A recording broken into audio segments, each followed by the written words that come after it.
Hello students, welcome to दक्षिणा ई classroom. Electrochemistry chapter हम पढ़ रहे हैं और इलेक्ट्रोकेमिस्ट्री के लास्ट लेक्चर्स में इलेक्ट्रोलिटिकल सॉल्यूशन के लिए कंडक्टिविटी किस तरीके से निकाला जाता है ये पढ़ा था। काफ़ी सारी टर्म्स आई थी अपने पास, जैसे कि रेजिस्टेंस, कंडक्टेंस, कंडक्टिविटी, रेजिस्टिविटी, ये सारी टर्म्स को हमने देखा और इन टर्म्स को देखने के बाद मोलर कंडक्टिविटी और इक्विवेलेंट कंडक्टिविटी का फॉर्मूला बनाया। दोनों के फॉर्मूले अपने पास दो दो हैं, एक में 1000 ऊपर आता है, एक में 1000 नीचे आता है। डिपेंड करता है कि आपने कंडक्टिविटी का यूनिट क्या लिया है। कंडक्टिविटी का यूनिट क्या क्या होता है? कंडक्टिविटी का यूनिट होता है पर ओम पर सेंटीमीटर, या फिर क्या होता है पर ओम पर मीटर। कौन सी कंडक्टिविटी का यूनिट आप यूज करोगे डिपेंड करेगा उसी पे कि मोलर कंडक्टिविटी या इक्विवेलेंट कंडक्टिविटी का क्या फॉर्मूला यूज करना है। बताया था कि कंडक्टिविटी और मोलर कंडक्टिविटी की यूनिट्स आपको बहुत अच्छे से याद रखनी है। ये पर्टिकुलर क्वेश्चन अपने पास दे रखा है। लास्ट लेक्चर के एंड में भी हमने मोलर कंडक्टिविटी और इक्विवेलेंट कंडक्टिविटी पे क्वेश्चंस किए थे और इस लेक्चर को भी हम क्वेश्चंस करते हुए आगे बढ़ाएंगे और इसके बाद मोलर कंडक्टिविटी टॉपिक का जो भी थ्योरी बचा है उसको कवर करेंगे। तो क्वेश्चंस आप ध्यान से देखिए कि सबसे पहले तो एक इलेक्ट्रोलिटिकल सेल आपको दिया हुआ है। उस इलेक्ट्रोलिटिकल सेल में KCl सॉल्यूशन की मोलैरिटी 0.1 वाला सॉल्यूशन फिल कर दिया है। फिर इसके बाद क्या किया, इसी सेम सेल में, वर्ड देखो आप, सेम सेल है, इसका मतलब कि सेल कांस्टेंट का वैल्यू क्या होगा, सेम। L/A का वैल्यू क्या होने वाला है, सेम। और इस बार इसी सेल में अगला सॉल्यूशन 0.02 मोलैरिटी वाला या 0.2 मोलैरिटी वाला KCl सॉल्यूशन हमने यहां पे फिल किया है। तो ये जो सेकंड सॉल्यूशन अपने पास दे रखा है, इस सेकंड सॉल्यूशन का कंडक्टिविटी और मोलर कंडक्टिविटी दोनों निकालना है। सेकंड सॉल्यूशन का रेजिस्टेंस दे रखा है, पहले सॉल्यूशन का रेजिस्टेंस दे रखा है। जो इंफॉर्मेशन आपको दे रखी है इसको इक्वेशन की टर्म्स में लिखो, जो भी वैल्यू निकलती हुई आएगी उसको आगे अपन यूज कर लेंगे। तो पहले सॉल्यूशन पे फोकस करते हैं। पहले सॉल्यूशन में क्या दे रखा है, रेजिस्टेंस 1/100। रेजिस्टेंस का उल्टा क्या होता है, सॉरी, रेजिस्टेंस दे रखा है 100 ओम, तो रेजिस्टेंस का ऑपोजिट क्या होता है, कंडक्टेंस। कितना हो जाएगा बेटा, 1/100 पर ओम। क्या कंडक्टेंस और कंडक्टिविटी में कोई रिलेशनशिप है, क्या होती है? कंडक्टिविटी का रिलेशनशिप मुझे यूज करना है क्योंकि कंडक्टिविटी दे रखा है आपको। तो कंडक्टिविटी इज इक्वल टू क्या होता है, conductance into cell constant L/A। Conductivity दे रखा है आपको 1.29 सीमेंस, मतलब कि per ohm per metre is equal to conductance हो गया 1/100 per ohm into L/A cell constant. Solve करेंगे तो L/A सेल कांस्टेंट का वैल्यू आ जाएगा 129 पर ओम कट गया, बाकी क्या बचा, पर मीटर। और सेल कांस्टेंट जो होता है उसकी ऐसा यूनिट पर मीटर होती है और नॉर्मल अपन क्या यूज कर सकते हैं, पर सेंटीमीटर भी यूज कर सकते हैं। जो सेल कांस्टेंट की वैल्यू निकल के आई इसको सेकंड स्टेप में यूज करना पड़ेगा। सेकंड स्टेप में आपके पास क्या दे रखा है, वही रेजिस्टेंस दे रखा है। तो रेजिस्टेंस इज इक्वल टू क्या होता है, रेजिस्टिविटी। रेजिस्टिविटी का उल्टा क्या होता है, कंडक्टिविटी। तो रेजिस्टिविटी की जगह क्या लिखा जा सकता है, 1 कंडक्टिविटी इंटू L/A। बताइए रेजिस्टेंस कितना दे रखा है, 520 ओम। आगे कंडक्टिविटी क्या दे रखी है, नहीं पता है, कंडक्टिविटी निकालनी है सॉल्यूशन के लिए। Multiplied by cell constant, cell constant है अपने पास 129 पर मीटर। तो यहां से कंडक्टिविटी आ जाएगी अपने पास 129 divided by 520 per ohm per metre. ये कंडक्टिविटी आ गई है 129 divided by 520 per ohm per metre. Conductivity की वैल्यू से आप मोलर कंडक्टिविटी निकाल सकते हो। यूनिट्स पे डिपेंड करेगा कि कौन सा फॉर्मूला यूज करना है। तो मोलर कंडक्टिविटी का फॉर्मूला क्या है, दो फॉर्मूले होते हैं, एक फॉर्मूले में 1000 ऊपर होता है, एक फॉर्मूले में 1000 नीचे होता है। दोनों लिख देता हूं।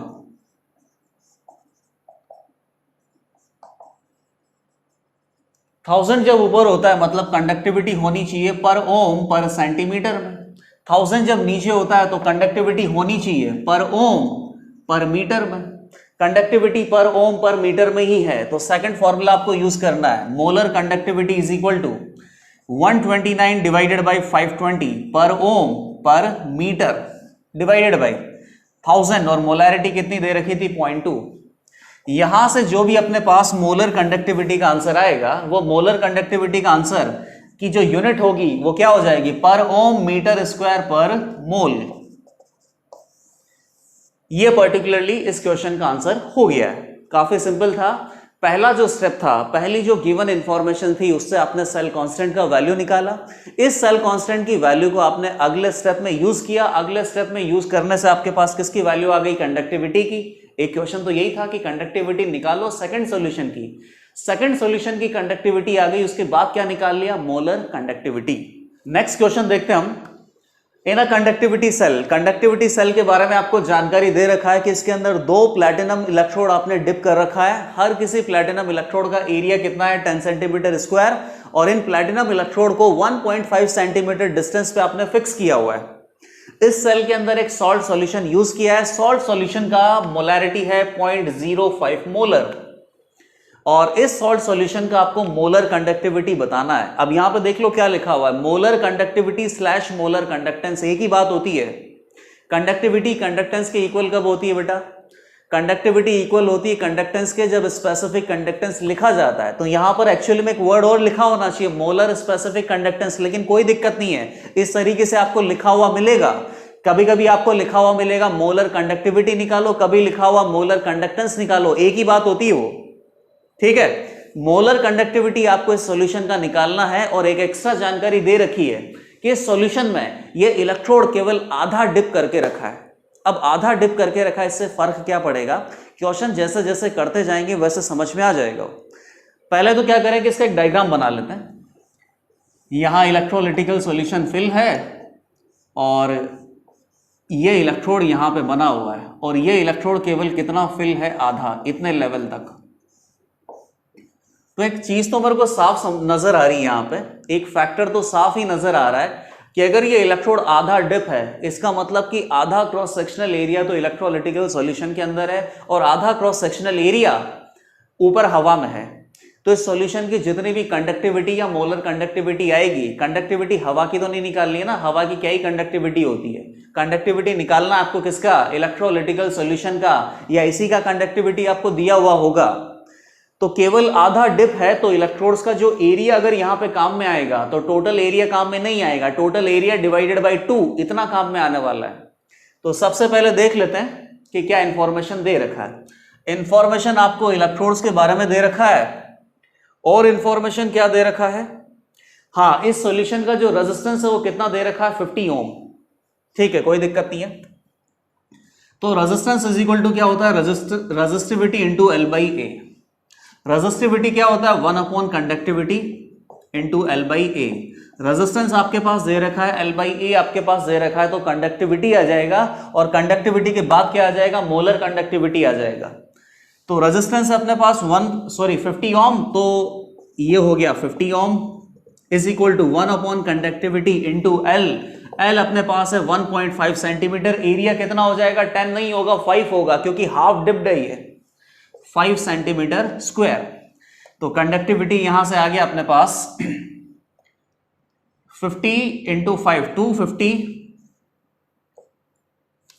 सॉरी इधर जाएगा ये, तो कंडक्टिविटी आ जाएगा अपने पास 1.5 divided by 250 per ohm per centimetre.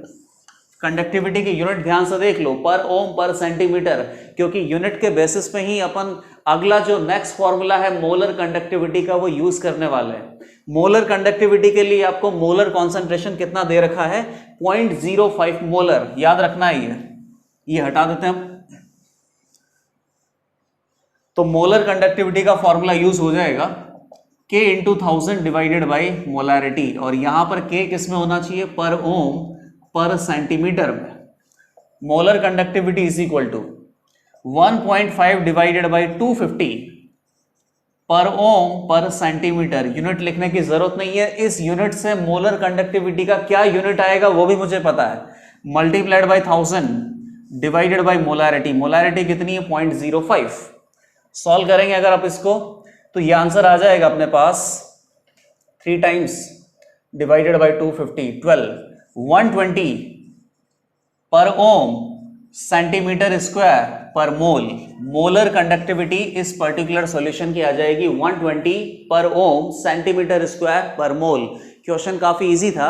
सबसे पहले तो आपके पास जो इंफॉर्मेशन दे रखी थी इंफॉर्मेशन किसकी थी? रेजिस्टेंस की, और किसकी थी? L/A की। इससे आपने क्या निकाला? कंडक्टिविटी। कंडक्टिविटी निकालने के बाद मोलर कंडक्टिविटी का फॉर्मूला यूज किया, वो आंसर भी आ गया। नेक्स्ट क्वेश्चन अपने पास थ्योरेटिकल क्वेश्चन है, बेसिकली सॉल्व ज्यादा कुछ नहीं करना है इसमें।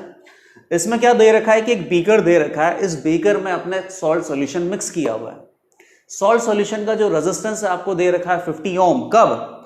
जब इस बीकर में ये जो इलेक्ट्रोड आपने डिप किया हुआ है, ये डिप कितना किया हुआ है? केवल आधा। और बीकर में जो इलेक्ट्रोलाइट आपको दे रखा है वो कैसा दे रखा है? Strong electrolyte. अब ये स्ट्रॉन्ग इलेक्ट्रोलाइट बोला है यहाँ पे, वैसे बोलने की जरूरत नहीं है, लेकिन बोला है, इसका भी कुछ मीनिंग है, और वो मीनिंग अभी क्वेश्चन में आगे पता चलेगा। स्ट्रॉन्ग इलेक्ट्रोलाइट का क्या होता है कि किसी भी कॉन्सेंट्रेशन पे, है ना, चाहे डाइल्यूशन कम हो चाहे डाइल्यूशन ज्यादा हो, किसी भी कॉन्सेंट्रेशन पे इलेक्ट्रोलाइट स्ट्रॉन्ग वाला कंप्लीटली डिसोशिएट होता है। अगर पानी आप किसी इलेक्ट्रोलाइट के लिए, स्ट्रॉन्ग इलेक्ट्रोलाइट के लिए 1 लीटर मिक्स करो, किसी पर्टिकुलर लेटर से कि 50 ग्राम या 100 ग्राम इलेक्ट्रोलाइट के लिए 1 लीटर मिक्स करो पानी, या 2 लीटर मिक्स करो, या 100 लीटर मिक्स करो, शुरुआत से लेकर लास्ट तक स्ट्रॉन्ग इलेक्ट्रोलाइट हमेशा कंप्लीटली डिसोशिएट रहता है।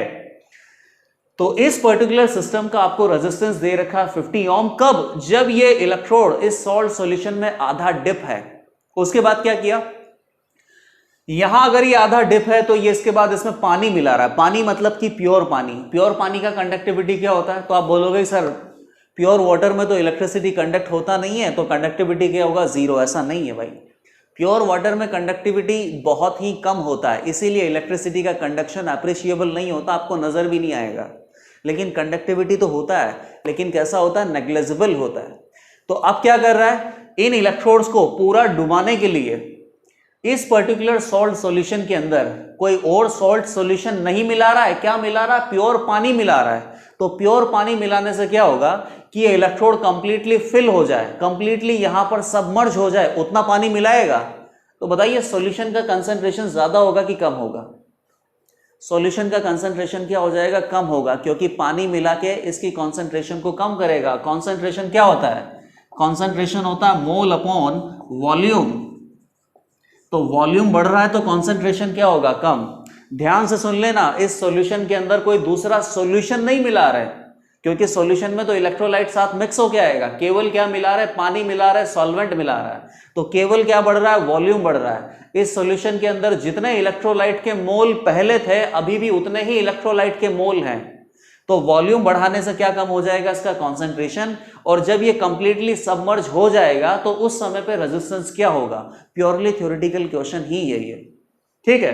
तो एक बात बताना, रेजिस्टेंस इज इक्वल टू क्या होता है अपने पास? रेजिस्टिविटी इंटू L/A, या रेजिस्टेंस इज इक्वल टू क्या होगा? 1 अपॉन कंडक्टिविटी इंटू L/A। अब यहां जो फैक्टर्स लिखे हुए हैं, इन फैक्टर्स पे आप नोटिस करना कि पानी मिलाने से इन फैक्टर्स में क्या चेंज आता है। जो भी चेंज आएगा उसके बाद मैं क्या निकाल लूंगा? नया रेजिस्टेंस क्या होगा। तो पहली बात तो अपन करते हैं कि जब ये आधा फील्ड है, आधा फील्ड है, इसका मतलब क्या होगा कि कितना क्रॉस सेक्शनल एरिया डूबा हुआ है? Just half. ए का जस्ट हाफ मतलब कि A/2। और जब आप इसको कंप्लीटली फिल कर दोगे, कंप्लीटली फिल करने पर कंप्लीटली ये यहां पे सबमर्ज हो जाएगा, तो एरिया कितना हो जाएगा? डबल। मतलब कि एरिया तो बढ़ेगा बेटा। तो एरिया बढ़ेगा तो क्या रेजिस्टेंस का वैल्यू कम होगा? क्या नहीं होगा। अब भी देखो आप, जब आप इसमें किसी भी पर्टिकुलर कॉन्सेंट्रेशन के सॉल्ट सॉल्यूशन में पानी मिक्स करोगे, तो पानी मिक्स करने से क्या होगा बेटा? कंडक्टिविटी पे कोई असर नहीं पड़ेगा क्या? बिल्कुल पड़ेगा। जैसे मानना, जैसे कि ये 1 लीटर अपने पास सॉल्यूशन है जिसके अंदर 50 ग्राम सॉल्यूट है, मतलब कि इलेक्ट्रोलाइट है। तो 50 ग्राम के हिसाब से यहां पर आयंस की प्रेजेंस बनी हुई है। अब इस 1 लीटर के सॉल्यूशन में मैं 4 लीटर वाटर और मिक्स कर देता हूं, तो अब ये वॉल्यूम क्या हो गया बेटा? बढ़ गया। लेकिन इलेक्ट्रोलाइट अभी भी कितना है? 50 ग्राम ही है, और 50 ग्राम के हिसाब से यहां पर आयंस की प्रेजेंस है। तो मान लो कि किसी पर्टिकुलर सेक्शन को कंसिडर किया जाए, जैसे इस सेक्शन को, तो इस सेक्शन में पहले यहां पर कॉन्सेंट्रेशन ऑफ आयंस पहले ज्यादा था, अब यहां पर आयंस की प्रेजेंस कम है। ये ऐसे बोल सकते हैं कि number of ions per unit volume पहले ज्यादा थे और number of ions per unit volume अभी कम हो गए। नंबर ऑफ आयंस किसी भी पर्टिकुलर वॉल्यूम में कम हो गए। नंबर ऑफ आयंस अगर कम हो जाएंगे तो कंडक्टिविटी क्या हो जाएगी? कम। तो बताइए यहां पर कंडक्टिविटी हो गई कम, वॉल्यूम डबल कर दिया तो कंडक्टिविटी क्या हो जाएगी, आधी, और वॉल्यूम डबल करने से एरिया क्या हो जाएगा, पूरा का पूरा सबमर्ज हो जाएगा, तो एरिया हो जाएगा डबल, कंडक्टिविटी हो जाएगा आधा। तो दोनों मिला के एक दूसरे के चेंज को कैंसिल आउट कर लेंगे और रेजिस्टेंस कैसा रहेगा, कांस्टेंट। तो चाहे पानी मिलाने के बाद इस पर्टिकुलर इलेक्ट्रोड को अगर कंप्लीटली सबमर्ज कर दिया जाए तो भी रेजिस्टेंस, इनिशियल रेजिस्टेंस 50 ओम के बराबर ही रहेगा। क्यों, दो रीजन है। एरिया बढ़ाने से चलो एरिया तो बढ़ गया तो रेजिस्टेंस पे फर्क पड़ना चाहिए, लेकिन आपने यहां पर जैसे ही पानी मिलाया तो पानी मिलाने की वजह से सॉल्यूट तो आपने चेंज नहीं किया, पानी चेंज किया, पानी बढ़ा दिया, तो इससे क्या होगा कि नंबर ऑफ आयंस और number of free ions per unit volume कम हो जाएंगे। नंबर ऑफ आयंस अगर आपके पास कम हो गए तो कंडक्टिविटी भी क्या हो जाएगी, कम। कंडक्टिविटी कितनी कम हो जाएगी, 2 गुना कम हो जाएगी, क्योंकि आपने वॉल्यूम जस्ट डबल कर दिया। कंडक्टिविटी 2 गुना कम हो गई, एरिया 2 गुना बढ़ गया, कैंसिल आउट होके वही फैक्टर आएगा। तो रेजिस्टेंस पानी मिलाने के बाद भी इस पर्टिकुलर सॉल्यूशन का 50 ओम ही रहेगा। ओके, नेक्स्ट टॉपिक है अपने पास आयनिक मोबाइलिटी एंड ट्रांसपोर्ट नंबर। तो सबसे पहले अपन देखते हैं कि आयनिक मोबाइलिटी को किस तरीके से डिफाइन किया जाता है, उसका फॉर्मूला क्या होता है।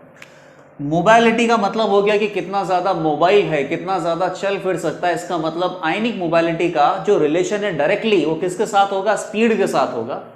तो इसकी डेफिनेशन आती है अपने पास, speed of ion per unit electric field.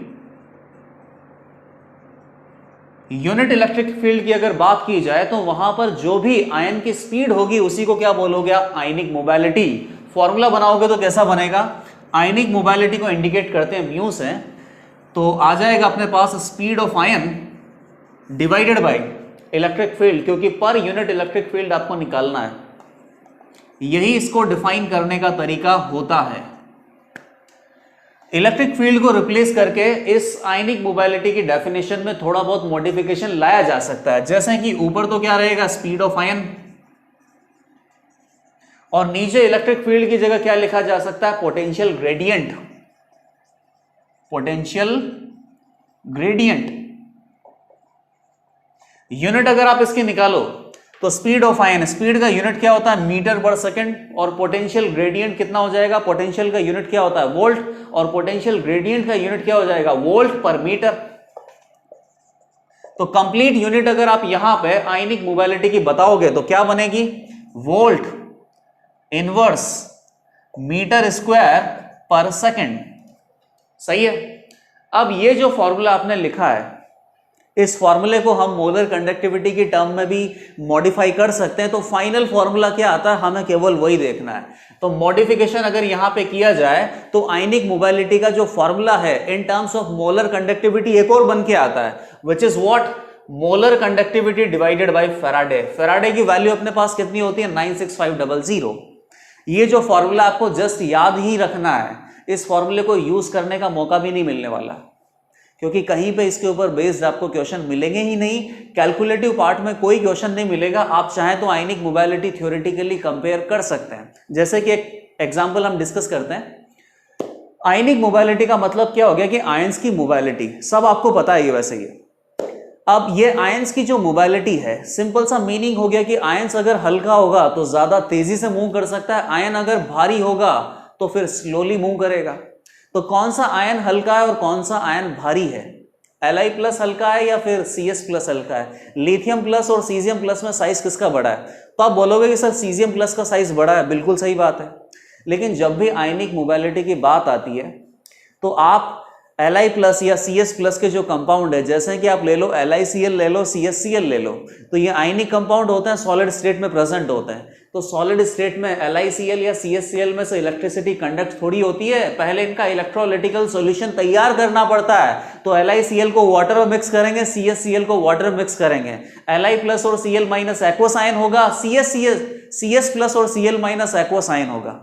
अब एक्वस आयन में पहुंच चुके हैं, हाइड्रेटेड स्टेट में पहुंच चुके हैं Li प्लस और Cs प्लस, तो हमेशा साइज का जो कंपैरिजन होगा वो कहां पे होगा, हाइड्रेटेड साइज का कंपैरिजन होगा। और आपको पता ही है कि जिस भी आयन का एक्चुअल साइज छोटा होता है, वाटर में जाने के बाद उसका हाइड्रेशन उतना ही ज्यादा होता है और उसकी हाइड्रेटेड साइज उतनी ही ज्यादा आती है।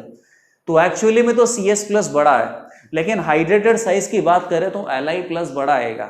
Li प्लस की हाइड्रेटेड साइज अगर ज्यादा होगी तो आयनिक मोबाइलिटी क्या होगी, कम, और Cs प्लस की आयनिक मोबाइलिटी क्या होगी, ज्यादा। इस तरीके से थ्योरेटिकल रीजनिंग वाले क्वेश्चन आ सकते हैं, लेकिन प्रैक्टिकली ये कैलकुलेटिव पार्ट वाले क्वेश्चन आपको बहुत ही कम मिलेंगे।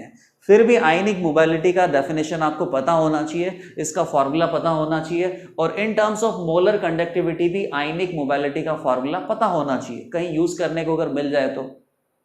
अगली बात आती है ट्रांसपोर्ट नंबर की। नेक्स्ट टॉपिक है अपने पास ट्रांसपोर्ट नंबर। तो सबसे पहले तो आप ट्रांसपोर्ट नंबर की डेफिनेशन देखो, फिर इसको एक्सप्लेन करेंगे हम। Transport number is what?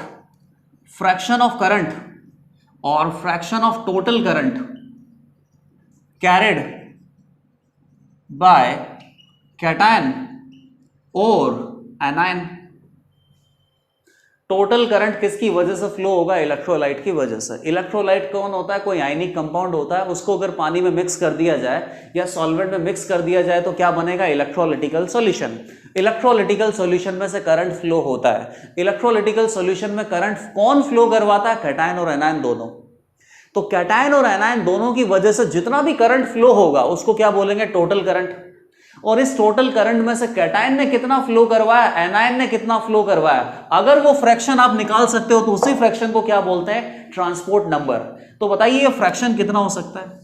ये फ्रैक्शन क्या हो सकता है बेटा? टोटल करंट, और यहां ऊपर क्या आ सकता है? करंट कैरिड बाय कैटायन या करंट कैरिड बाय एनायन। अब बताना कितना करंट कैटायन कैरी कर रहा है, कितना करंट एनायन कैरी कर रहा है, ये तो नहीं पता है, लेकिन मैं चाहूं तो उसको किसी के साथ प्रोपोर्शनल रख के ये फ्रैक्शन की वैल्यू निकाल सकता हूं। जैसे कि जितनी ज्यादा कंडक्टिविटी होगी उतना ज्यादा करंट फ्लो होगा। इलेक्ट्रोलाइट की कंडक्टिविटी ज्यादा होगी, इलेक्ट्रोलाइट टोटल करंट को ज्यादा कैरी करेगा। तो टोटल करंट बेसिकली किसके प्रोपोर्शनल हो सकता है? कंडक्टिविटी के। कौन सी कंडक्टिविटी? लेटेस्ट से कि मोलर कंडक्टिविटी के। किसका? इलेक्ट्रोलाइट का। इलेक्ट्रोलाइट का टोटल कंडक्टिविटी या मोलर कंडक्टिविटी जितना ज्यादा होगा उतना ज्यादा करंट फ्लो हो सकता है, और ये करंट किसको करस्पॉन्ड करेगा? इलेक्ट्रोलाइट। इलेक्ट्रोलाइट में कौन होता है? कैटायन और एनायन दोनों होता है, लेकिन आपको क्या करना है? केवल कैटायन का निकालना है, और वो भी फ्रैक्शन में निकालना है। तो ऊपर क्या लिख सकता हूं? Current carried by cation. अब करंट की जगह में क्या लिख सकता हूं? मोलर कंडक्टिविटी भी निकल सकता है, तो मोलर कंडक्टिविटी ऑफ कैटायन। ऊपर वाला आपको क्या आंसर लाके देगा? कैटायन की वजह से कितना करंट फ्लो हुआ। नीचे वाला क्या आंसर लाके देगा? टोटल करंट कितना फ्लो हुआ। तो कैटायन की वजह से डिवाइडेड बाय टोटल, ये एक तरीके से क्या आ गया? फ्रैक्शन आ गया। तो fraction of total current carried by cation और एनायन, इसी को क्या बोला जाता है? Transport number. अब इसके ऊपर बेस्ड आपको कोई प्रैक्टिकल क्वेश्चन तो बहुत ही कम मिलने वाला है, लेकिन थ्योरेटिकल क्वेश्चन मिल सकता है। किस तरीके से? कि दो कैटायन और एनायन आपको दे दिए, बोला जाए कि किसका ट्रांसपोर्ट नंबर ज्यादा होगा, तो उसी का ट्रांसपोर्ट नंबर ज्यादा होगा जो करंट को ज्यादा कैरी कर सकता है। करंट को ज्यादा कैरी कौन कर सकता है? जिसकी आयनिक मोबाइलिटी ज्यादा हो, जिसके ऊपर चार्ज ज्यादा और साइज कम हो। साइज कम होगा तो तेजी से भागेगा, और चार्ज अगर ज्यादा होगा तो ज्यादा करंट कैरी कर सकता है, ज्यादा चार्ज कैरी कर सकता है। तो थ्योरेटिकल आंसर तो हम बना ही सकते हैं, लेकिन इन दोनों के, आयनिक मोबाइलिटी के और ट्रांसपोर्ट नंबर, दोनों के फॉर्मूले भी हमें पता होना चाहिए। अब थोड़ा अपन एक थ्योरेटिकल टॉपिक पे भी जाते हैं। थ्योरेटिकल टॉपिक अपने पास बेसिकली क्या हो गया कि आयंस की कंडक्टिविटी, यहां पर कोई वैल्यूज नहीं लिखेंगे, यहां पर केवल वैल्यूज का कंपैरिजन कर सकते हैं। कंडक्टिविटी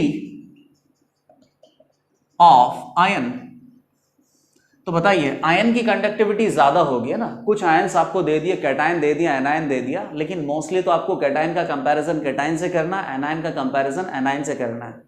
तो आप कैसे गेस कर सकते हो कि आयन की कंडक्टिविटी ज्यादा होगी? तो सीधा सीधा मुझे तो मतलब समझ में आ रहा है कि अगर मोबाइलिटी, और मोबाइलिटी का मतलब होता है आयनिक मोबाइलिटी, आयनिक मोबाइलिटी अगर ज्यादा होगी तो वो आयन की कंडक्टिविटी ज्यादा होगी। अब आयनिक मोबाइलिटी ज्यादा कब हो सकती है? पहली बात तो आयंस का जितना भी एक्चुअल साइज होता है, पानी में जाने के बाद उसका हाइड्रेटेड साइज बढ़ जाता है। हाइड्रेटेड साइज अगर बढ़ जाएगा तो मोबाइलिटी कम हो जाएगी, मोबाइलिटी कम हो जाएगी तो कंडक्टिविटी कम हो जाएगी। तो हाइड्रेटेड साइज कैसा होना चाहिए? कम होना चाहिए। हाइड्रेटेड साइज के ये इनवर्सली प्रोपोर्शनल आएगा। अगर हाइड्रेटेड साइज कम होगा तो कंडक्टिविटी ऑफ आयन ज्यादा हो सकता है। सिमिलरली कंडक्टिविटी चार्ज से भी तो रिलेटेड होना चाहिए कि जितना ज्यादा चार्ज होगा उतना ज्यादा चार्ज वो कैरी कर सकता है। किसी के ऊपर 1 चार्ज है, किसी के ऊपर 2 चार्ज है, तो 2 चार्ज वाला आयन 2 चार्ज को कैरी कर तो रहा है। चार्ज जितना ज्यादा होगा उतना ज्यादा वहां पर करंट फ्लो हो सकता है, उतना ज्यादा कंडक्टिविटी आ सकता है। तो चार्ज ऑफ आयन के डायरेक्टली प्रोपोर्शनल होगा। ठीक है, अब मान लीजिए कि आपके पास यहां पे 4 आयन दे दिए जाएं कि जैसा कि Li plus, Na plus, K plus और Cs प्लस। इन चारों आयंस में आपको कंडक्टिविटी का कंपैरिजन करना है, और कंडक्टिविटी हमेशा ही एक्वस स्टेट में ही निकाला जाता है, ऐसा फ्रीली कोई मूव नहीं कर सकता। ठीक है, एक्वस स्टेट में Li प्लस, Na प्लस और K प्लस और Cs प्लस का कंडक्टिविटी आपको निकालना है। किसका ज्यादा हो सकता है? उसी का ज्यादा हो सकता है जिसके ऊपर चार्ज ज्यादा हो, चार्ज सबके इक्वल है। उसी का ज्यादा हो सकता है जो हल्का हो और जो आसानी से मूव कर सके। तो जैसे ही वाटर में या एक्वस स्टेट की बात करेंगे तो इन आयंस के आसपास वाटर के मॉलिक्यूल होंगे। वाटर के मॉलिक्यूल होंगे तो ये जो आयंस है अपनी एक्चुअल साइज में नहीं रहेंगे, हाइड्रेटेड साइज में रहेंगे। और हाइड्रेटेड साइज किसका बड़ा होता है? जिसकी एक्चुअल साइज छोटी होती है ना, उसका हाइड्रेशन उतना ही ज्यादा होता है, और एक्वस स्टेट में उसका हाइड्रेटेड साइज उतना ही बड़ा आता है। तो इसकी हाइड्रेटेड साइज अगर बड़ी होगी तो इसको चलने फिरने में दिक्कत होगी, तो यहां पर कंडक्टिविटी कम आएगी और Cs प्लस की कंडक्टिविटी ज्यादा आएगी। सिमिलरली आप ऐसा चाहें तो एनायंस के लिए भी कर सकते हैं। ठीक है, और अगर मान लो कि आपके पास यहाँ पे ये जो कंपैरिजन आ रहा है, ये कंपैरिजन एक पर्टिकुलर पीरियड में या पर्टिकुलर ग्रुप में ना आए, फिर उसके बाद क्या करोगे? जैसे कि मान लो कि कंपैरिजन इस तरीके से आ जाए कि लिथियम प्लस और बेरिलियम 2 प्लस। ठीक है, अब साइज तो किसका छोटा है बेटा? बेरिलियम 2 प्लस का। तो बेरिलियम 2 प्लस की हाइड्रेटेड साइज क्या हो जाएगी? बड़ी। हाइड्रेटेड साइज अगर बड़ी हो जाएगी तो कंडक्टिविटी क्या हो जाएगी? कम हो जाएगी। ये आप ऐसे सोच सकते हो, कहां से? साइज की वजह से। लेकिन जब भी इस तरीके से आपके पास क्वेश्चन आ जाए तो आपको पहले किसको प्रेफरेंस देना है? चार्ज को ही प्रेफरेंस देना है। यहां पर कितना चार्ज है बेटा? +1। उधर कितना चार्ज है? +2। तो इन दोनों आयंस का चार्ज कैरिंग कैपेबिलिटी किसका ज्यादा होगा? बेरिलियम 2 प्लस का। तो बेरिलियम 2 प्लस ज्यादा चार्ज कैरी कर सकता है, इसका मतलब बेरिलियम 2 प्लस की कंडक्टिविटी ज्यादा होगी। पहले प्रेफरेंस देना है आयन को, सॉरी आयन के चार्ज को, और सेकंड प्रेफरेंस आपको देना है हाइड्रेटेड साइज को। अच्छा, यहां पर एक पॉइंट आप ये और नोट करके रखना कि H प्लस का जो कंडक्टिविटी होता है is highest among all cation. Similarly, OH minus conductivity is highest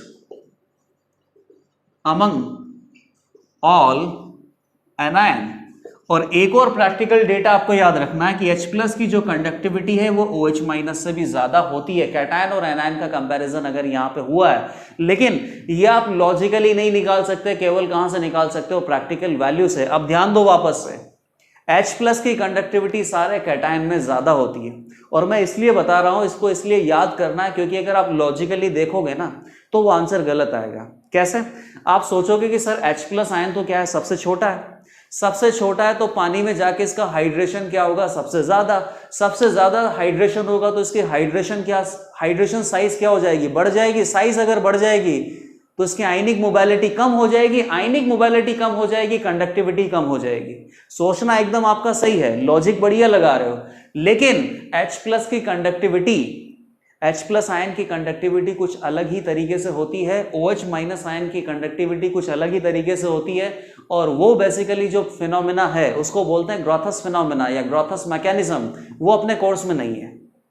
आपको इतना याद रखना है कि सारे कैटायंस में H प्लस आयन की कंडक्टिविटी ज्यादा है, या सारे एनायंस में OH माइनस आयन की कंडक्टिविटी ज्यादा है, और H प्लस आयन या OH माइनस आयन दोनों में से किसकी कंडक्टिविटी ज्यादा है? तो H प्लस आयन की। ये तीनों फैक्ट आपको याद रखने ही हैं। ठीक है, अब वापस से अपन मोलर कंडक्टिविटी पे आएंगे और देखेंगे कि किस तरीके से कोई पर्टिकुलर सॉल्यूशन का मोलर कंडक्टिविटी या कंडक्टिविटी कंसंट्रेशन बढ़ाने से या कंसंट्रेशन कम करने से अफेक्ट होता है। नेक्स्ट टॉपिक है अपने पास variation of conductivity and molar conductivity of any electrolytical solution with concentration. Concentration बढ़ाने पे या कंसंट्रेशन कम करने पर इन दोनों पैरामीटर्स पर क्या असर पड़ने वाला है। सबसे पहले अपन आते हैं कंडक्टिविटी पे। तो एक बात बताइए कि कंडक्टिविटी कब ज्यादा होती है? सबको पता है कि कंडक्टिविटी क्यों आती है, इलेक्ट्रोलिटिकल सॉल्यूशन में फ्री आयंस की वजह से। तो नंबर ऑफ फ्री आयंस अगर ज्यादा हैं, नंबर ऑफ फ्री आयंस अगर ज्यादा है तो कंडक्टिविटी क्या होगी, ज्यादा। ठीक है, अब इसमें भी थोड़ा सा मॉडिफिकेशन लाना पड़ेगा, एक एग्जांपल से समझना पड़ेगा हमें। जैसे मान लो कि NaCl मिला रखा है मैंने 1 मोल, और इस सॉल्यूशन में 1 लीटर पानी मिला दिया, तो टोटल एक तरीके से 1 लीटर सॉल्यूशन बन गया, है ना। NaCl का वॉल्यूम मैं नेग्लिजिबल मान रहा हूँ। और अब मैं क्या कर रहा हूँ कि इसमें 4 लीटर पानी मिला रहा हूँ, NaCl नहीं मिला रहा हूँ, तो NaCl तो क्या होगा, कांस्टेंट होगा, और यहाँ पर वॉल्यूम क्या हो गया, बेसिकली ज़्यादा। तो वॉल्यूम कितना हो गया बेटा, 5 लीटर, लेकिन NaCl अभी भी कितना है, यहाँ पर 1 मोल ही है। तो दोनों सिचुएशन में देखा जाए तो नंबर ऑफ फ्री आयंस अपने पास कितने हैं, 1 मोल NaCl 1 मोल NaCl। तो दोनों जगह अगर number of free ions same है तो क्या कंडक्टिविटी सेम होगी, क्या नहीं? आप खुद ही सोचो, ये तो प्रैक्टिकली आपको ऐसा लग रहा है मन में कि यार ऐसा तो हो ही नहीं सकता।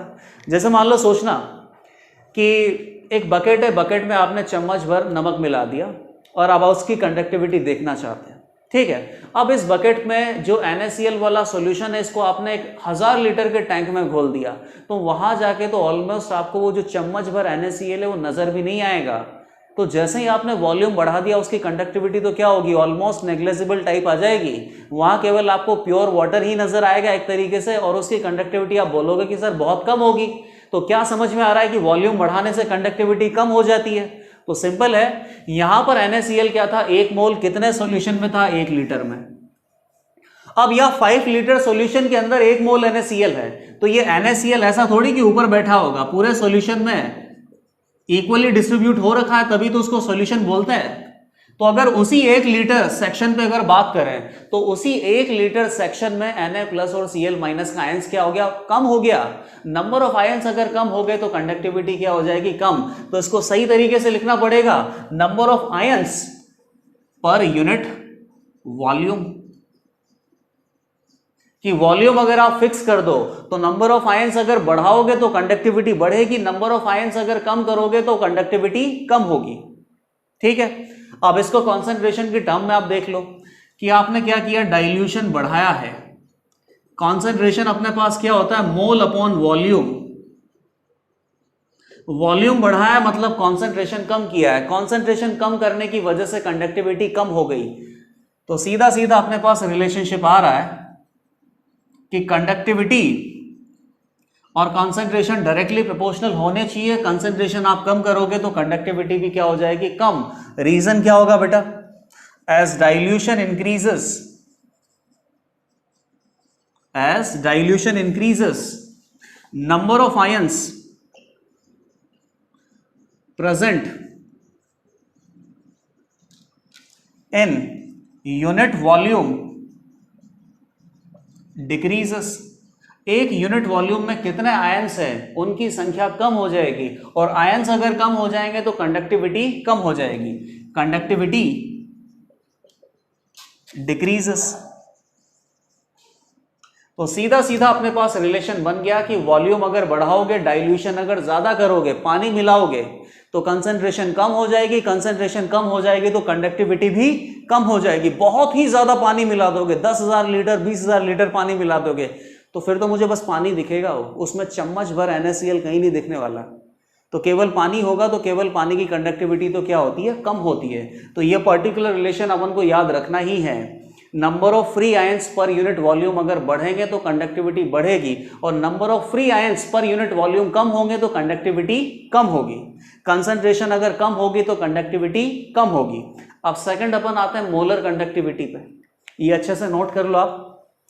इसको नोट करने के बाद अब मैं ये रब कर देता हूं, और मोलर कंडक्टिविटी भी बहुत ज्यादा इंपॉर्टेंट है, उसकी वेरिएशन कॉन्सेंट्रेशन के साथ क्या होगी वो पता करेंगे। मोलर कंडक्टिविटी का जो वेरिएशन है आप इजीली पता कर सकते हो, क्योंकि मोलर कंडक्टिविटी का फॉर्मूला आपके पास है। किस तरीके से, मोलर कंडक्टिविटी क्या बोलते हैं, lambda M is equal to conductivity divided by concentration. और यहां पर कॉन्सेंट्रेशन की जो यूनिट होती है मोलैरिटी के बराबर नहीं होती है, पता ही है आपको। लेकिन सिंपल सी बात है कि अगर आप डाइल्यूशन बढ़ाओगे, पानी मिलाओगे तो कॉन्सेंट्रेशन क्या होता है, कम, और अगर कॉन्सेंट्रेशन कम होगा तो मोलर कंडक्टिविटी क्या होगा, ज्यादा। ये लो, मोलर कंडक्टिविटी का कॉन्सेंट्रेशन के साथ रिलेशनशिप आ गया। मोलर कंडक्टिविटी का कॉन्सेंट्रेशन के साथ रिलेशनशिप अलग है और कंडक्टिविटी का अलग है। अगर कंसेंट्रेशन कम करोगे तो कंडक्टिविटी क्या होगा, कम, लेकिन अगर कंसेंट्रेशन कम करोगे तो मोलर कंडक्टिविटी क्या होगा, ज्यादा। यहां इस फॉर्मूले से आपको समझ में आ गया है। अब फॉर्मूले के साथ साथ अगर अपन डेफिनेशन पे भी जाएं तो डेफिनेशन से भी पता लगेगा। देखना, बताइए मोलर कंडक्टिविटी की डेफिनेशन क्या होती है। क्या निकाला था कि इलेक्ट्रोड के बीच में इलेक्ट्रोलाइट सॉल्यूशन का कितना ही वॉल्यूम हो, लेकिन मोल कितना होना चाहिए इलेक्ट्रोलाइट का, 1। तो क्या बोलेंगे कि कंडक्टिविटी क्या होता है बेटा, 1 सेंटीमीटर क्यूब सॉल्यूशन का कंडक्टिविटी। ठीक है, 1 सेंटीमीटर क्यूब सॉल्यूशन की कंडक्टिविटी को टोटल वॉल्यूम से अगर मल्टीप्लाई कर दिया जाए तो ये क्या आ जाएगा, 20 सेंटीमीटर क्यूब सॉल्यूशन का कंडक्टिविटी, और अगर इसके अंदर 1 मोल इलेक्ट्रोलाइट प्रेजेंट है तो इसी कंडक्टिविटी को क्या बोलने लग जाते हैं, मोलर कंडक्टिविटी। यह फॉर्मूला इसलिए यूज नहीं करते हैं क्योंकि इसमें कहीं पर भी ऐसा नहीं लिखा हुआ है कि इसमें 1 मोल इलेक्ट्रोलाइट है, ऐसा मुझे बताना पड़ेगा। 20 सेंटीमीटर क्यूब सॉल्यूशन के अंदर अगर 1 मोल इलेक्ट्रोलाइट है तो ये जो कंडक्टिविटी आएगा उसको क्या बोलेंगे, मोलर कंडक्टिविटी। अब देखो, पहले 1 मोल इलेक्ट्रोलाइट किस में प्रेजेंट था, 1 लीटर सॉल्यूशन में, और अभी भी 1 मोल ही प्रेजेंट है इलेक्ट्रोलाइट, लेकिन वॉल्यूम ऑफ सॉल्यूशन क्या हो गया, बढ़ गया, और वॉल्यूम ऑफ सॉल्यूशन बढ़ गया तो मोलर कंडक्टिविटी क्या होगी, बढ़ जाएगी। तो अपने पास थ्योरेटिकली भी आंसर आ गया और इक्वेशन वाइज भी आंसर आ गया। इसका रीजन हम क्या दे सकते हैं, as dilution increases, dilution increase कर रहे हैं मतलब कि पानी बढ़ा रहे हैं, वॉल्यूम बढ़ा रहे हैं, volume which contains 1 mole electrolyte increases, और अगर ये वॉल्यूम बढ़ेगा तो मोलर कंडक्टिविटी, इसी को बोलते हैं, तो मोलर कंडक्टिविटी भी क्या हो जाएगा बेटा, इंक्रीज हो जाएगा, क्योंकि इसी सॉल्यूशन के अंदर 1 मोल इलेक्ट्रोलाइट होना चाहिए। 1 मोल इलेक्ट्रोलाइट के लिए अगर आप वॉल्यूम बढ़ा दोगे तो वॉल्यूम बढ़ने की वजह से मोलर कंडक्टिविटी इंक्रीज हो जाएगा, और इस फॉर्मूले से भी आंसर लाना बहुत आसान था। यहां से भी क्या आ गया अपने पास कि वॉल्यूम बढ़ाएंगे तो कॉन्सेंट्रेशन क्या होगा, कम, कॉन्सेंट्रेशन कम होगा तो मोलर कंडक्टिविटी क्या हो जाएगा, ज्यादा।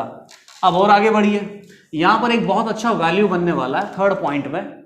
थर्ड पॉइंट अपने पास क्या होगा, जैसे कि मान लो कि आप सॉल्यूशन के अंदर पानी मिलाते गए, इनफाइनाइट डाइल्यूशन की बात आ गई, इनफाइनाइट पानी मिला दिया तो कॉन्सेंट्रेशन क्या हो जाएगा, 0, और जब कॉन्सेंट्रेशन 0 हो जाएगा तो मोलर कंडक्टिविटी क्या हो जाएगा, हाईएस्ट। तो उस हाईएस्ट मोलर कंडक्टिविटी को क्या बोलते हैं, limiting molar conductivity.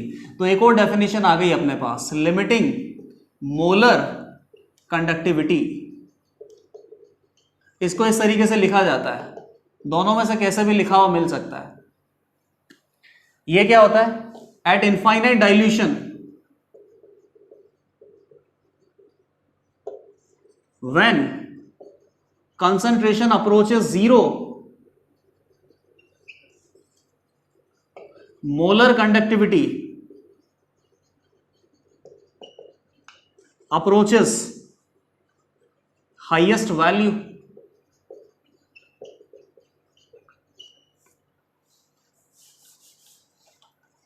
and this highest molar conductivity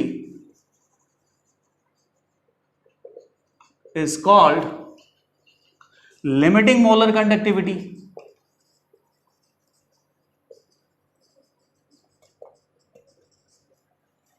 ठीक है, इसको मैथमेटिकली अगर आप दिखाओ लिमिट की तरीके से तो वो भी दिखा सकते हैं अपन, हटा दो ये सब। कैसे कि molar conductivity is equal to conducted divided by concentration. Concentration अगर 0 हो गया तो ये क्या हो जाएगा बेटा, हाईएस्ट, और इसको क्या बोलने लग जाएंगे, लिमिटिंग मोलर कंडक्टिविटी।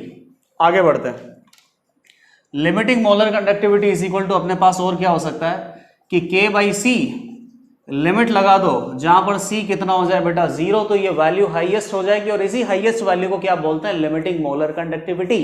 तो तीनों पॉइंट से क्या निकल गया है कि कंसंट्रेशन कम करोगे कंडक्टिविटी कम होगी, लेकिन अगर कंसंट्रेशन कम करोगे तो मोलर कंडक्टिविटी क्या होगी, ज्यादा, और मोलर कंडक्टिविटी हाईएस्ट हो जाएगी जब कंसंट्रेशन आप क्या कर दोगे, नेग्लेजिबल, मतलब कि 0। तीनों पॉइंट अच्छे से क्लियर हो गए आपको। अब क्या करेंगे हम कि यहां पर ये जो वेरिएशन आपने लिया है थ्योरेटिकली, इस थ्योरेटिकल वेरिएशन के लिए आप कंसंट्रेशन के साथ वेरिएशन का एक पर्टिकुलर इक्वेशन लिखोगे। इक्वेशन आपके पास एनसीईआरटी में लिखा हुआ है और उसी इक्वेशन को देखते हुए ग्राफ डेवलप करेंगे। तो इक्वेशन अपने पास क्या है,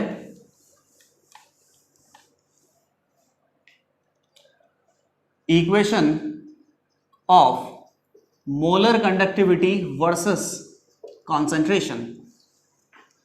तो molar conductivity is equal to molar conductivity at infinite dilution, मतलब कि मैक्सिमम वैल्यू, माइनस एक कांस्टेंट होता है C⁻²।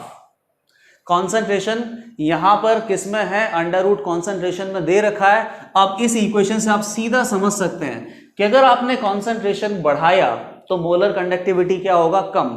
तो कॉन्सेंट्रेशन बढ़ाएंगे तो C⁻² की वैल्यू भी बढ़ेगी, और अगर ये वैल्यू बढ़ेगी तो ये टोटल वैल्यू क्या हो जाएगी बेटा, कम।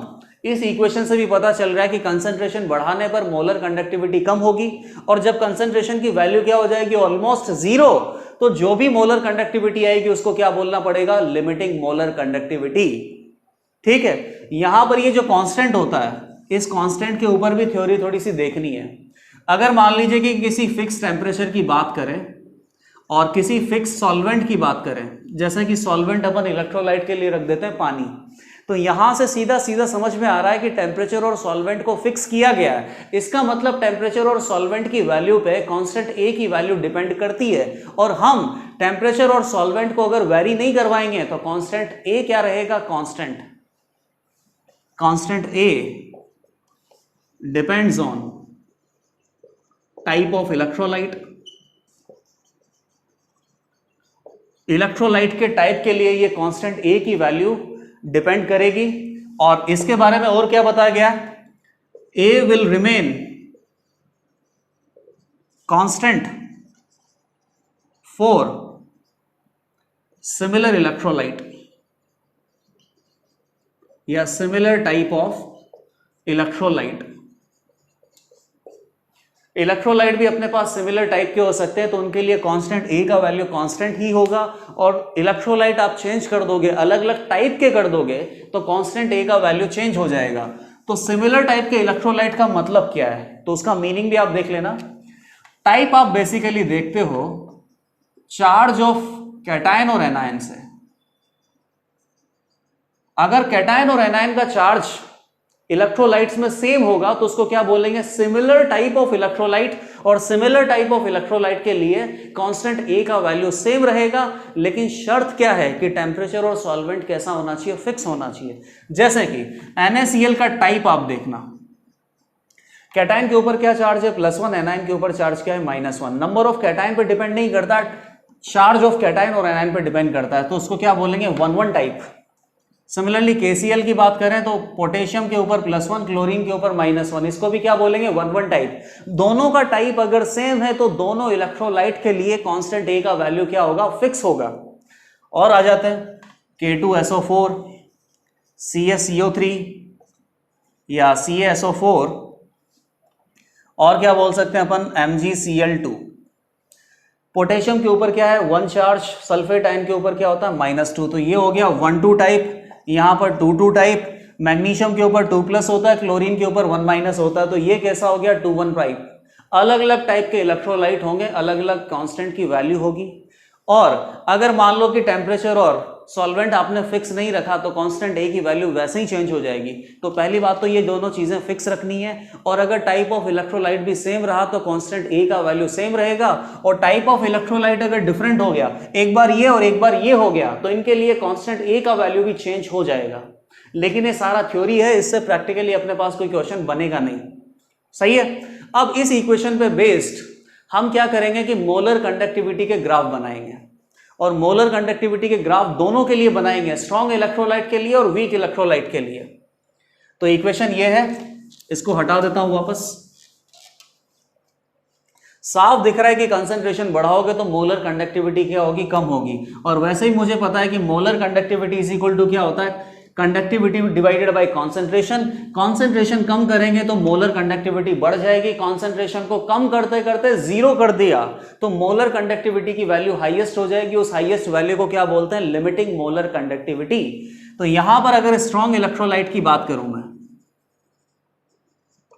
तो इसके लिए ग्राफ कैसा होगा, ग्राफ बनाते हम molar conductivity versus C raise to power half y is equal to mx plus C। तो यहां पर इसकी स्लोप किसमें, नेगेटिव में है, और जो अपने पास इंटरसेप्ट आएगा y एक्सिस पे वो बेसिकली क्या है, लिमिटिंग मोलर कंडक्टिविटी। ग्राफ ऐसा बनेगा, जैसे जैसे कॉन्सेंट्रेशन की वैल्यू आप बढ़ाते जाओगे, कॉन्सेंट्रेशन की वैल्यू बढ़ाओगे तो ये वैल्यू बढ़ जाएगी, ये वैल्यू बढ़ जाएगी तो इसको माइनस करोगे तो टोटल वैल्यू क्या हो जाएगी, कम। और टोटल वैल्यू कम हो जाएगी तो मोलर कंडक्टिविटी की वैल्यू क्या हो जाएगी बेटा, decrease.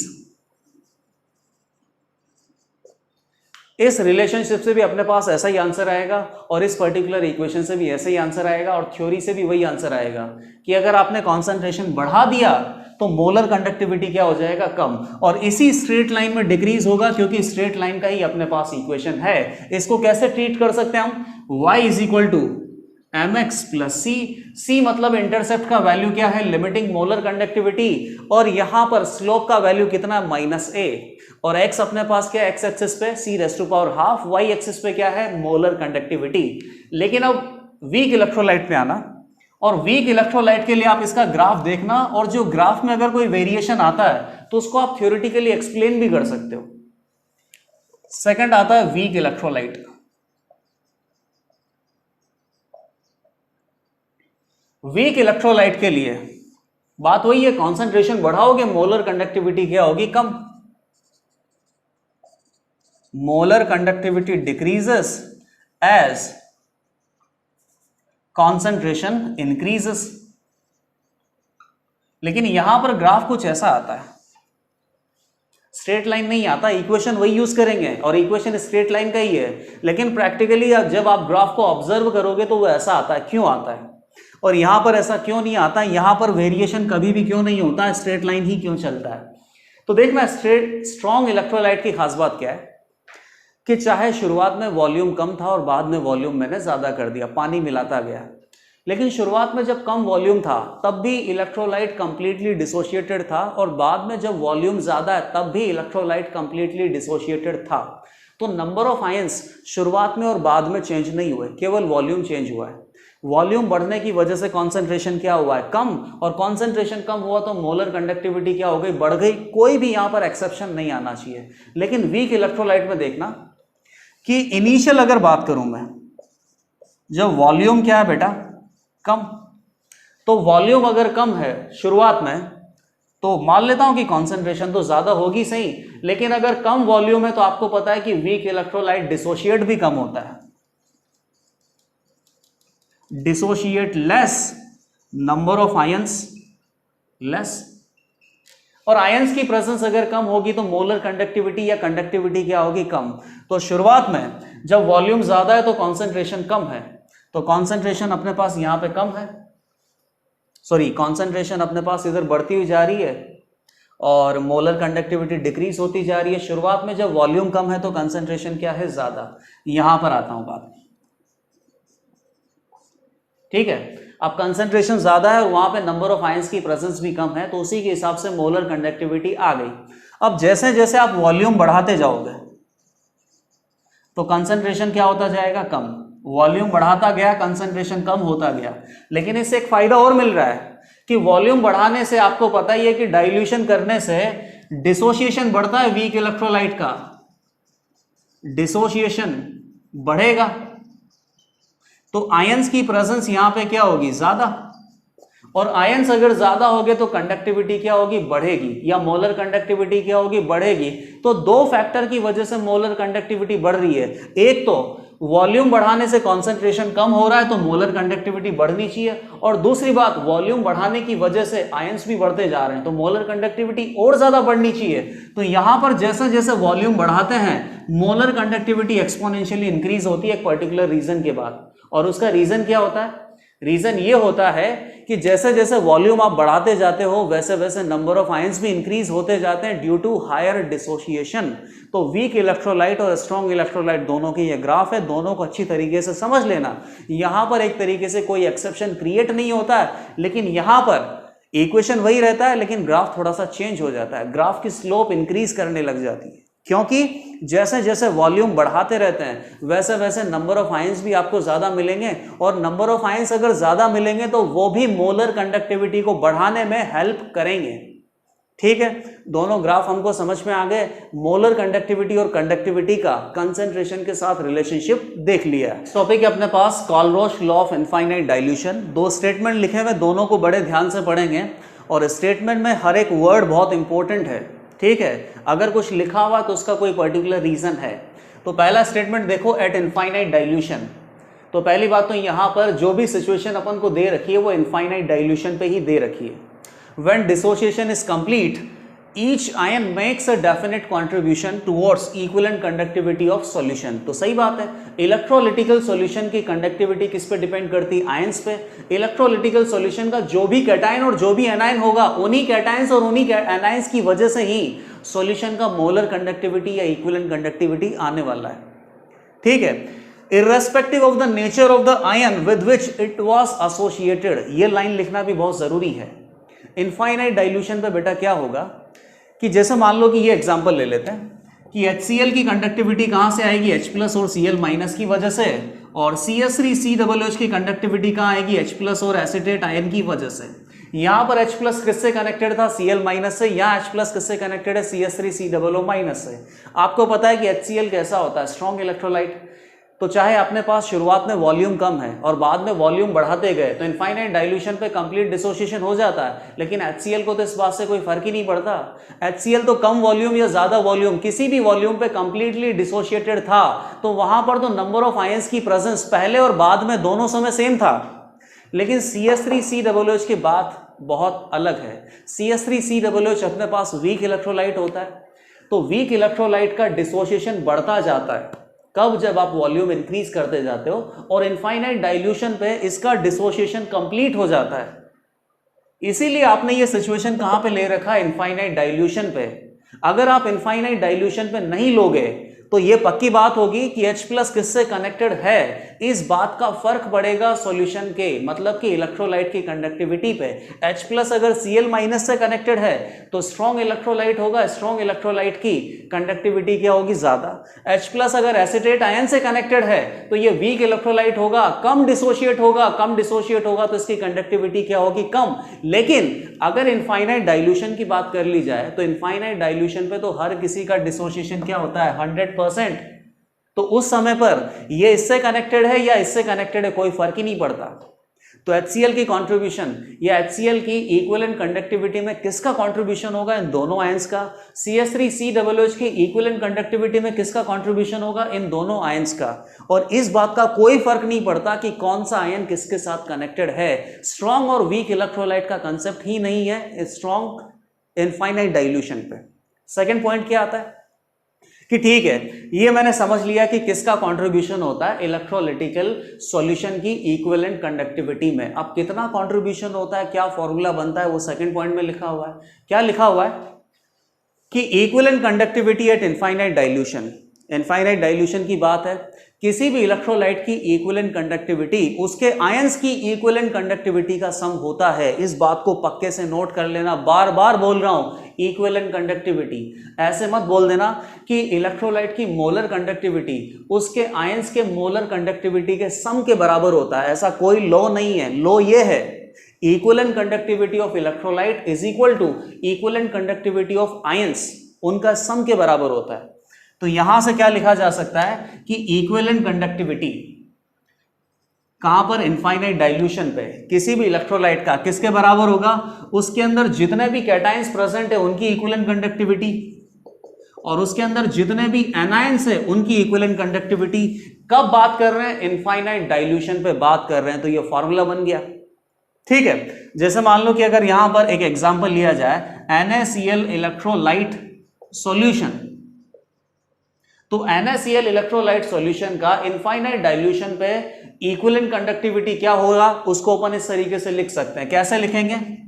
Equivalent conductivity of NaCl at infinite dilution is equal to equivalent conductivity of Na plus at infinite dilution plus equivalent conductivity of Cl minus at infinite dilution. यहां पर कहीं पे कोई भी स्टोइकियोमेट्रिक कोएफिशिएंट या किसी नंबर से multiply करने की जरूरत नहीं है अगर आपने इसको इक्विवेलेंट कंडक्टिविटी की फॉर्म में लिखा है। अब क्या करना है कि माना कि मैं मोलर कंडक्टिविटी की फॉर्म में लिखना चाहता हूं तो कोई दिक्कत नहीं है, उसका फॉर्मूला अलग बनेगा, लेकिन ये नहीं होगा। अगर आप मोलर कंडक्टिविटी की फॉर्म में लिखना चाहते हो इलेक्ट्रोलाइट का molar conductivity at infinite dilution, तो क्या होगा?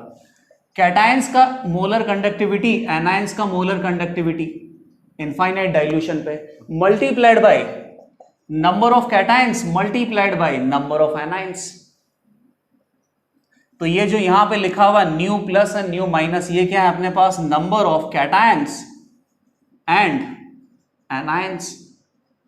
इसके लिए भी अपन एक एग्जांपल ले लेते हैं कि कोई भी इलेक्ट्रोलाइट में लिखता हूं और उस इलेक्ट्रोलाइट के लिए equivalent conductivity at infinite dilution, molar conductivity at infinite dilution, दोनों के रिलेशन लिखता हूं। ये कोई लॉ नहीं है, ये बेसिकली डिराइव किया गया है, लॉ ये है। तो जैसे मान लो कि अपन क्या लिख सकते हैं, थोड़ा कॉम्प्लिकेटेड सा ही लिख लेते हैं, एल्यूमिनियम सल्फेट लिख लेते हैं ना। तो बताइए एल्यूमिनियम सल्फेट की इक्विवेलेंट कंडक्टिविटी क्या होगी? कौन कौन से आयन है? Al3+ और कौन से आयन है? Sulphate ion. इनकी इक्विवेलेंट कंडक्टिविटी के सम के बराबर होगा। और ये सारा कुछ कब कर रहे हैं? इनफाइनाइट डाइल्यूशन पे कर रहे हैं। यहां पर एल्यूमिनियम कितने प्रेजेंट है इलेक्ट्रोलाइट के अंदर या सल्फेट आयन कितने प्रेजेंट है इलेक्ट्रोलाइट के अंदर, इसका कोई वैल्यू नहीं है। बस दोनों टाइप के, दोनों कैटायन और एनायन की इक्विवेलेंट कंडक्टिविटी का सम टोटल अपने पास इलेक्ट्रोलाइट की इक्विवेलेंट कंडक्टिविटी के बराबर आ जाएगा। लेकिन अगर मोलर कंडक्टिविटी की बात है तो उसके लिए फिर ये इक्वेशन क्या बनेगा देखना। Molar conductivity of electrolyte at infinite dilution is equal to molar conductivity of aluminium 3+ ion at infinite dilution multiplied by aluminium 3+ अपने पास कितने? 2 प्लस सल्फेट आयन कितने हैं? 3, और सल्फेट आयन की मोलर कंडक्टिविटी यहां पे लिखेंगे। तो ये रिलेशनशिप बनेगा यहां से। दोनों रिलेशनशिप से आपके पास आंसर सही ही आएंगे। बस एक इक्विवेलेंट कंडक्टिविटी निकाल के देगा, एक मोलर कंडक्टिविटी निकाल के देगा। कब? इनफाइनाइट डाइल्यूशन पे। सही है, अच्छी बात है। तो यहां से इस पर्टिकुलर कॉलरोश लॉ से अपन काफी टाइप के क्वेश्चन सॉल्व कर सकते हैं। इसकी बेसिकली टोटल 5 एप्लीकेशन पढ़ेंगे, जिसमें से पहला एप्लीकेशन तो मेरे को वैसे ही क्लियर हो रहा है। जैसे मान लो कि आपके पास एक लिस्ट दे दी जाए, उस लिस्ट में आपके पास 10 तरीके के आयंस की मोलर कंडक्टिविटी या इक्विवेलेंट कंडक्टिविटी है। तो उन आयंस की मोलर कंडक्टिविटी या इक्विवेलेंट कंडक्टिविटी से आप चाहें तो इलेक्ट्रोलाइट की मोलर कंडक्टिविटी या इक्विवेलेंट कंडक्टिविटी निकाल सकते हो। क्या करना पड़ेगा? किसी भी इलेक्ट्रोलाइट की इक्विवेलेंट कंडक्टिविटी उस इलेक्ट्रोलाइट में प्रेजेंट आयंस की इक्विवेलेंट कंडक्टिविटी के बराबर होगी। मोलर कंडक्टिविटी निकालना चाहते हो तो कितने वहां पर कैटायन प्रेजेंट है, कितने एनायन प्रेजेंट है, उनके नंबर से मल्टीप्लाई करना पड़ेगा। और एक दूसरा कैसे कर सकते हैं कि अगर आपने इक्विवेलेंट कंडक्टिविटी निकाल ही ली है इलेक्ट्रोलाइट की, तो इक्विवेलेंट कंडक्टिविटी और मोलर कंडक्टिविटी में जो रिलेशनशिप होता है ना, उसको यूज करके भी आंसर निकाल सकते हैं। क्या रिलेशनशिप होता है अपने पास? इक्विवेलेंट कंडक्टिविटी का रिलेशन होता है मोलर कंडक्टिविटी के साथ डिवाइडेड बाय n फैक्टर। और इनफाइनाइट डाइल्यूशन की बात कर रहे हैं तो equivalent conductivity at infinite dilution is equal to molar conductivity at infinite dilution divided by n factor. ये अगर आप यूज करोगे तब भी आपके पास आ जाएगा रिलेशनशिप, और अगर आप ये यूज करोगे तब भी रिलेशनशिप आ जाएगा। कहीं से भी आंसर अपने पास गलत नहीं आने वाला है। जैसे कि क्वेश्चन अपन कर लेते हैं। इस क्वेश्चन में पर्टिकुलरली अपन को काफी सारे आयंस की इनफाइनाइट डाइल्यूशन पे या तो मोलर कंडक्टिविटी दे रखी है या इक्विवेलेंट कंडक्टिविटी दे रखी है। ठीक है, कोई दिक्कत नहीं उससे हमें। और आपसे क्या पूछा है कि कुछ इलेक्ट्रोलाइट बता दिया, जैसे कि NaCl बता दिया, अमोनियम सल्फेट बता दिया, बेरियम क्लोराइड बता दिया। इनकी या तो इक्विवेलेंट कंडक्टिविटी निकालनी है या मोलर कंडक्टिविटी निकालनी है एट इनफाइनाइट डाइल्यूशन।